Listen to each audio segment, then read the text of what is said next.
আজকে রান্না হবে বাটা মাছের তেল ঝাল। ফার্স্টে আমি তেলটা গরম করতে দিলাম, এখানে বাটা মাছ রাখা আছে। আজকে রান্না হবে বাটা মাছের প্লেন তেল ঝাল। বাটা মাছগুলো ভাজা হয়ে গেলে আমি এসে দেখাচ্ছি বন্ধুরা। বন্ধুরা আমার মাছগুলো খুব ভালো করে ভাজা হয়ে গেছে, তো লাল লাল করে ভাজা হয়ে গেছে। আর আজকে রান্না করছি প্লেন বাটা মাছের ঝাল।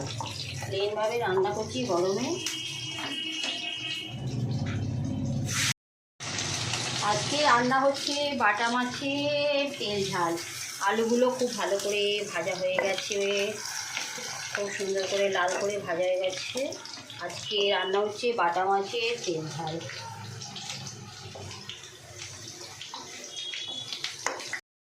বন্ধুরা আজকে রান্না হচ্ছে বাটা মাছের তেল ঝাল।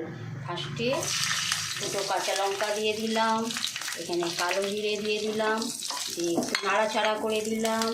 এবার ওইগুলো টমেটোগুলো দিয়ে দেবো, দিয়ে নাড়াচাড়া করে দিয়ে দেবো। প্লেন বাটা মাছের তেল ঝাল এই গরমে। এবার এতে একটু হলুদ গুঁড়ো 1 চামচ, লঙ্কা গুঁড়ো 1 চামচ, ধনে গুঁড়ো 1 চামচ দিয়ে দিলাম।